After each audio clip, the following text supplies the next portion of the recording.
I play. Baby, won't you come my way?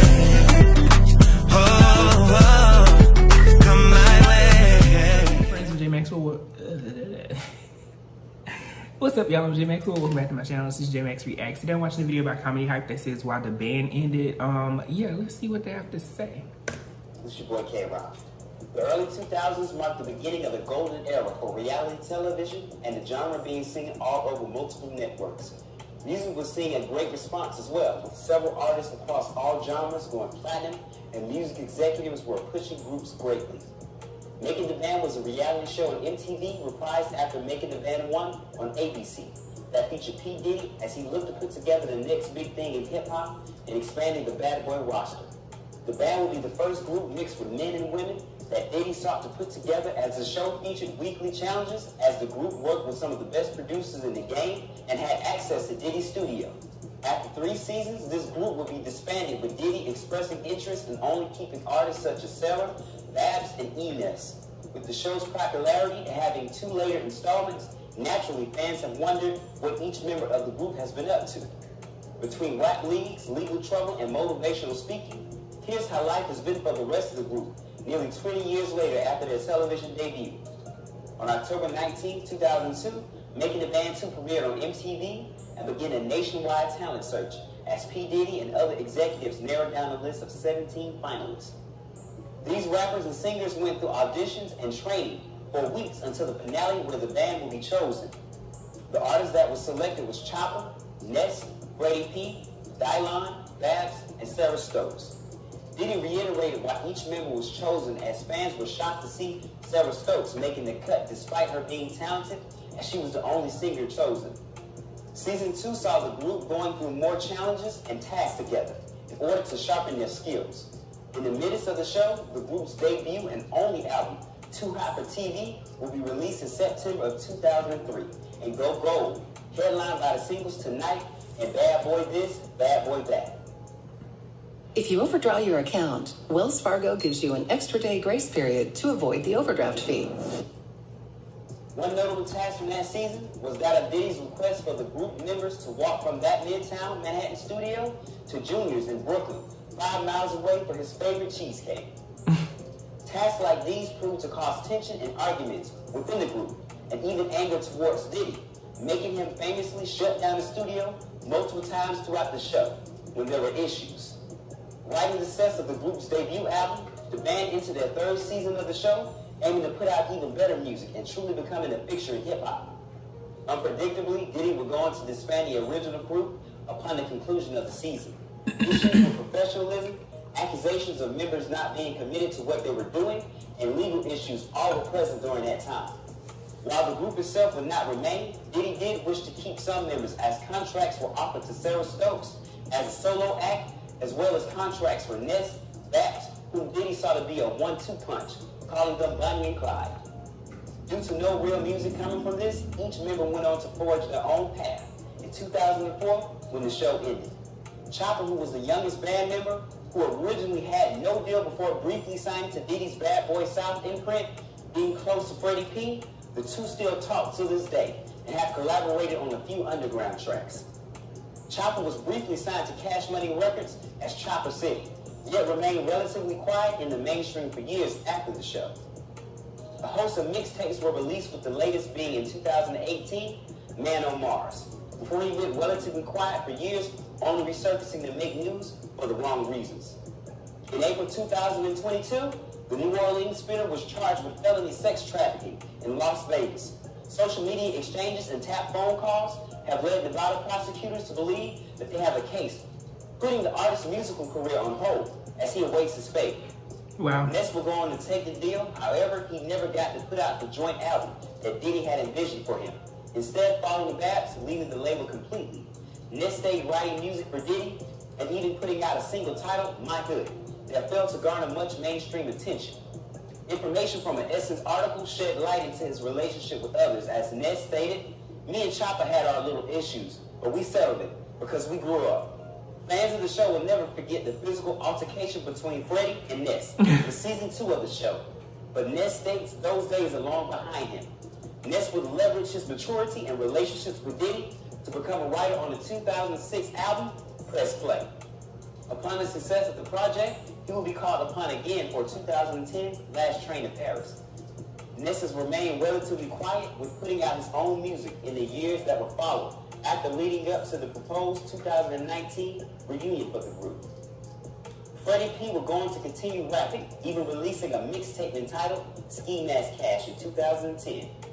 Nevertheless, the experience from the show, according to the artist, negatively affected his desire to rap. Freddie went more in depth during an XXL magazine interview and followed up the interview with an even more revealing Instagram post that read, "God knows if I was at Diddy, I would have done way more for these kids. Any real ninja would have. You start out just chasing a dream, then it quickly gets snatched away. Made me never want to rap." While Freddie has claimed to have known and even introduced Diddy to DJ Khaled and Rick Ross, he's expressed frustration over not being supported by them. And as a result, his newer music has not been able to garner the level of success seen as a member of the band. Freddie continues to record and has stayed out of trouble, while the same cannot be said for other members. Dylon, who many applauded for his unique sound, was never able to bring his reggae roots fully to Bad Boy. Following the show that saw many of his ideas pushed aside and issues regarding his work ethic, Dylon ended up being the only member to release a full-length solo studio project. Signed to Akon's Con Live label in 2017, the Hot Fire Spitter released his debut album entitled Pain to Power. According to Dylon, via a 2022 Essence article, Diddy picking me for the show literally kept me out of jail, and I wanted to show my appreciation. Things just didn't work out that way. The rapper will go on to continue making music, as it was clear from the show that he had talent, and while he stayed out of trouble, he's additionally stayed out of the spotlight with no music garnering any real buzz since then. Babs will go back to her roots, creating her own female battle rap league called Queen of the Ring in 2010. The league gained major support from other leagues and mainstream stars alike, such as Nicki Minaj.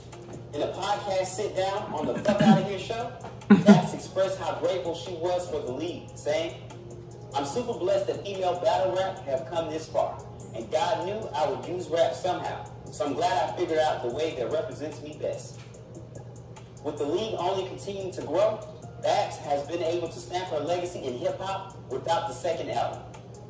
This was a true turning point in her life, as she felt like rap was simply something she did and could not see it no longer being a large part of her life.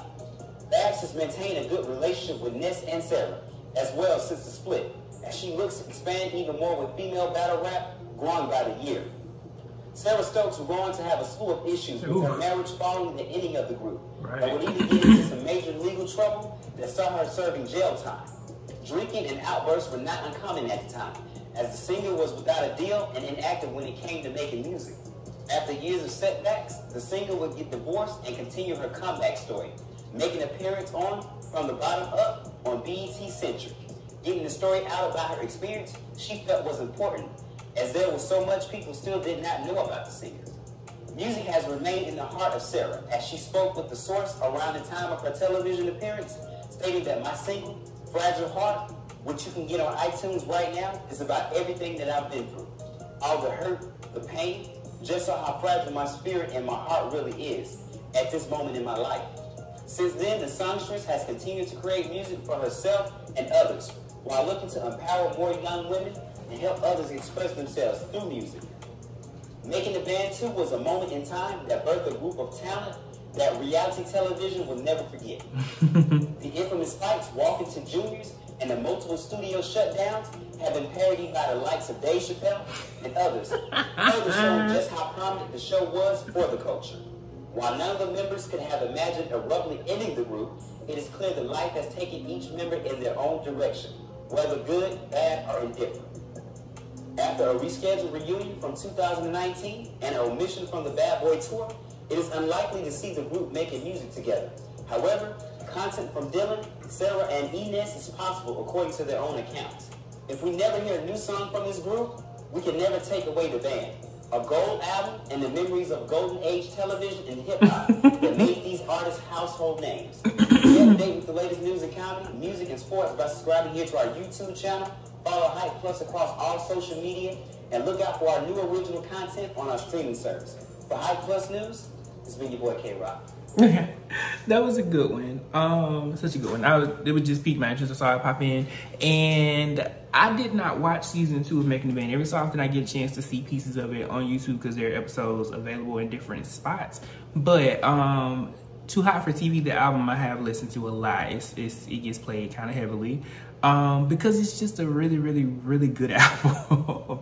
Despite the things that they went through on television and their personalities and their issues there, they came out with a dope bomb-ass album. I think that's something that comes out of every Making the Band situation. Even though they go through ups and downs and you see it on television, they get disbanded and they get displaced, you know, amongst like their interpersonal relationships. The music is always so incredible, from the band to Danny Kane to Day 26.